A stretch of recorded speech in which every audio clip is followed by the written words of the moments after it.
ಗೃಹಲಕ್ಷ್ಮಿ ಯೋಜನೆಯ ಅಡಿಯಲ್ಲಿ ಡಿಕೆ ಶಿವಕುಮಾರ್ ಅವರಿಂದ ಹೊಸ ಅಪ್ಡೇಟ್ ಬಂದಿದೆ. ಖಾತೆಗೆ ಹಣ ವರ್ಗಾವಣೆಯ ಕುರಿತು ಹೊಸ ಅಪ್ಡೇಟ್ ಜೊತೆಗೆ ಬಿಪಿಎಲ್ ಪಡಿತರ ಚೀಟಿದಾರರಿಗೆ ಭರ್ಜರಿ ಗುಡ್ ನ್ಯೂಸ್ ನೀಡಲಾಗಿದೆ. ತಪ್ಪದೆ ಮಾಹಿತಿನ ಪೂರ್ತಿಯಾಗಿ ನೋಡಿ.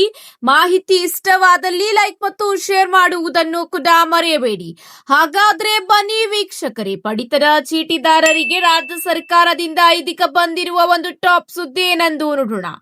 ರಾಜ್ಯದಲ್ಲಿ ಬಡತನ ರೇಖೆಗಿಂತ ಕೆಳಗಿರುವ ಬಿಪಿಎಲ್ ಪಡಿತರ ಚೀಟಿಗಳ ಪರಿಷ್ಕರಣೆ ಹಾಗೂ ರದ್ದತಿ ಕುರಿತು ಉಂಟಾಗಿದ್ದ ಆತಂಕಕ್ಕೆ ಸದ್ಯಕ್ಕೆ ತೆರೆ ಬಿದ್ದಿದೆ. ಯಾವುದೇ ಕಾರಣಕ್ಕೂ ಅರ್ಹ ಬಡ ಕುಟುಂಬಗಳು ಆಹಾರ ಭದ್ರತಾ ಯೋಜನೆಗಳಿಂದ ವಂಚಿತರಾಗಬಾರದು ಎಂಬ ಉದ್ದೇಶದಿಂದ ಪಡಿತರ ಚೀಟಿಗಳ ಪರಿಷ್ಕರಣೆ ಕಾರ್ಯವನ್ನು ಸದ್ಯಕ್ಕೀಗ ಸಂಪೂರ್ಣವಾಗಿ ತಡೆ ಹಿಡಿಯುವಂತೆ ಅಧಿಕಾರಿಗಳಿಗೆ ಕಟ್ಟುನಿಟ್ಟಿನ ಸೂಚನೆ ನೀಡಲಾಗಿದೆ ಎಂದು ಆಹಾರ ಮತ್ತು ನಾಗರಿಕ ಸರಬರಾಜು ಸಚಿವ ರಿಜ್ವಾನ್ ಹರ್ಷದ್ ಅವರು ಪತ್ರಿಕಾಗೋಷ್ಠಿಯಲ್ಲಿ ತಿಳಿಸಿದ್ದಾರೆ. ರಾಜ್ಯದಲ್ಲಿ ಇನ್ನು ಸುಮಾರು 50 ಲಕ್ಷ ಅರ್ಹ ಜನರಿಗೆ ರೇಷನ್ ಕಾರ್ಡ್ ಸೌಲಭ್ಯ ಸಿಗಲಿದೆ ಎಂದು ತಿಳಿಸಿದ್ದಾರೆ. ಹೀಗಾಗಿ ಪ್ರಸಕ್ತ ಜಾರಿಯಲ್ಲಿರುವ ಬಿಪಿಎಲ್ ಮಾನದಂಡಗಳನ್ನು ಮರು ಪರಿಶೀಲಿಸುವಂತೆ ಕೇಂದ್ರ ಸರ್ಕಾರದೊಂದಿಗೆ ಮಾತುಕತೆ ನಡೆಸಲು ರಾಜ್ಯ ಸರ್ಕಾರ ಮುಂದಾಗಿದೆ ಎಂದು ಸಚಿವರು ತಿಳಿಸಿದ್ದಾರೆ. ಇತ್ತೀಚಿನ ದಿನಗಳಲ್ಲಿ ಬಿಪಿಎಲ್ ಕಾರ್ಡ್ಗಳ ಪರಿಶೀಲನೆ ಹಾಗೂ ಅನರ್ಹ ಕಾರ್ಡ್ಗಳ ರದ್ದತಿ ಕುರಿತು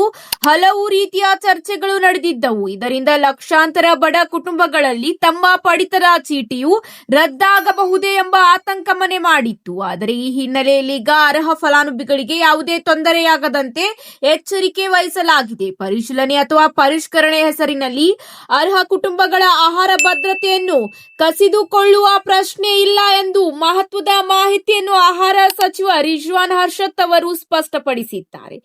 ಇದೇ ಅಷ್ಟೇ ಅಲ್ಲ, ಈಗ ಫಲಾನುಭವಿಗಳಿಗೆ ಮತ್ತೊಂದು ಗುಡ್ ನ್ಯೂಸ್ ಕೂಡ ಸಚಿವರು ನೀಡಿದ್ದಾರೆ. ಹೌದು ವೀಕ್ಷಕರೇ, ರಾಜ್ಯ ಸರ್ಕಾರ ಘೋಷಿಸಿರುವ ಇಂದಿರಾ ಕಿಟ್ ಅಂದ್ರೆ ಇಂದಿರಾ ಫುಡ್ ಕಿಟ್ ಯೋಜನೆಯು ಗಮನ ಹರಿಸಲಾಗುತ್ತಿದೆ. ಅತಿ ಶೀಘ್ರದಲ್ಲೇ ಇಂದಿರಾ ಕಿಟ್ ಯೋಜನೆಯ ಭಾಗ್ಯವೂ ಕೂಡ ಜನಸಾಮಾನ್ಯರಿಗೆ ಸಿಗಲಿದೆ. ಸದ್ಯಕ್ಕೆ ಈಗ ಅಂತಿಮ ಹಂತದಲ್ಲಿರುವ ಕಾರ್ಯ ಅತಿ ಶೀಘ್ರದಲ್ಲೇ ಮುಗಿದ ತಕ್ಷಣವೇ ಫಲಾನುಭವಿಗಳಿಗೆ ಇಂದಿರಾ ಫುಡ್ ಕಿಟ್ ಯೋಜನೆಯ ಲಾಭ ಸಿಗಲಿದೆ ಎಂದು ಸಚಿವರು ತಿಳಿಸಿದ್ದಾರೆ. ಬಡ ಕುಟುಂಬಗಳಿಗೆ ಪಡಿತರ ಧಾನ್ಯಗಳ ಜೊತೆಗೆ ಅಗತ್ಯ ಆಹಾರ ಸಾಮಗ್ರಿಗಳನ್ನು ಒದಗಿಸುವ ಉದ್ದೇಶದ ಈ ಯೋಜನೆ ಬೆಲೆ ಏರಿಕೆಯ ಸಂದರ್ಭದಲ್ಲಿ ಹೆಚ್ಚುವರಿ ನೆರವಾಗುವ ನಿರೀಕ್ಷೆ ಇದೆ ಎಂದು ಸಚಿವರು ತಿಳಿಸಿದ್ದಾರೆ.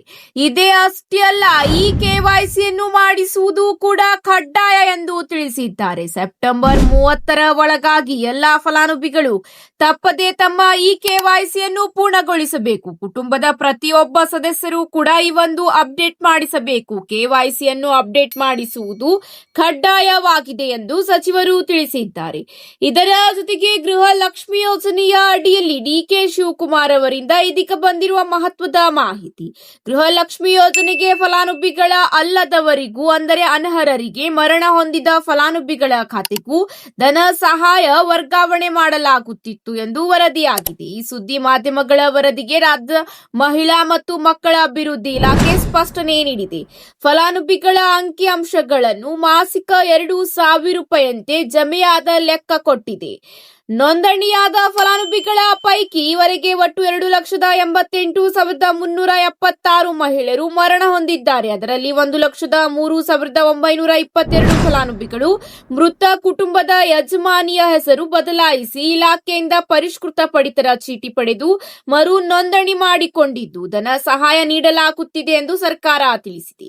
ಇದೇ ಅಷ್ಟೇ ಅಲ್ಲ, ಗೃಹಲಕ್ಷ್ಮಿ ಯೋಜನೆಯನ್ನು ಈ ಆಡಳಿತ ಇಲಾಖೆಯ ವಿದ್ಯುನ್ಮಾನ ನಾಗರಿಕ ಸೇವಾ ವಿತರಣಾ ನಿರ್ದೇಶನಾಲಯ ಡಿಬಿಟಿ ಕೋಶ ಹಾಗೂ ಖಜಾನೆ ಇಲಾಖೆಯ ಸಹಯೋಗದೊಂದಿಗೆ ಆರ್ಥಿಕ ಇಲಾಖೆಯು ಕಾಲಕಾಲಕ್ಕೆ ಅನುದಾನ ಬಿಡುಗಡೆ ಮಾಡಿದೆ. ಮಹಿಳಾ ಮತ್ತು ಮಕ್ಕಳ ಅಭಿವೃದ್ಧಿ ಇಲಾಖೆಯಿಂದ ಫಲಾನುಭವಿಗಳ ಬ್ಯಾಂಕ್ ಖಾತೆಗೆ ನೇರವಾಗಿ ಧನ ಸಹಾಯ ಪಾವತಿಯಾಗಿದೆ ಎಂಬ ಮಾಹಿತಿಯನ್ನು ಮಹಿಳಾ ಮತ್ತು ಮಕ್ಕಳ ಕಲ್ಯಾಣ ಇಲಾಖೆ ಈಗ ಸ್ಪಷ್ಟಪಡಿಸಿದೆ. ಇದೇ ಅಷ್ಟೇ ಅಲ್ಲ, ಫಲಾನುಭವಿಗಳಿಗೆ 32ನೇ ಕಂತಿನ ಹಣವು ಇಂದಿನಿಂದಲೇ ವರ್ಗಾವಣೆಯಾಗಲಿದ್ದು ನಿಮ್ಮ ಬ್ಯಾಂಕ್ ಖಾತೆಗೂ ಕೂಡ 32ನೇ ಕಂತಿನ ಹಣ ವರ್ಗಾವಣೆಯಾಗಿದ್ದರೆ ಕಮೆಂಟ್ ಮೂಲಕ ತಿಳಿಸಿ. ಒಂದು ವೇಳೆ ವರ್ಗಾವಣೆಯಾಗಿಲ್ಲ ಅಂದರೆ 2 ಅಥವಾ 3 ದಿನಗಳಲ್ಲಿ ನಿಮ್ಮ ಬ್ಯಾಂಕ್ ಖಾತೆಗೆ ಹಣವು ಬರುತ್ತದೆ. ಇದೇ ಅಷ್ಟೇ ಅಲ್ಲ, ಒಂದು ವೇಳೆ ನೀವು ಈ KYC ಅನ್ನು ಅಪ್ಡೇಟ್ ಮಾಡಿಸಿಲ್ಲ ಅಂದ್ರೆ ತಪ್ಪದೇ ಮಾಡಿಸಿಕೊಳ್ಳಿ. ಇಲ್ಲದಿದ್ದರೆ ನಿಮ್ಮ ಬ್ಯಾಂಕ್ ಖಾತೆಗೆ ಸರಿಯಾದ ಸಮಯಕ್ಕೆ ಗೃಹಲಕ್ಷ್ಮಿ ಯೋಜನೆಯ ಅಡಿಯಲ್ಲಿ ಪ್ರತಿ ತಿಂಗಳು 2,000 ರೂಪಾಯಿ ವರ್ಗಾವಣೆಯಾಗುವುದಿಲ್ಲ. ಇವತ್ತಿಗೆ ಇಷ್ಟೇ ವೀಕ್ಷಕರೇ, ಮತ್ತೆ ಸಿಗೋಣ ಹೊಸ ಅಪ್ಡೇಟ್ ಜೊತೆಗೆ. ಧನ್ಯವಾದಗಳು.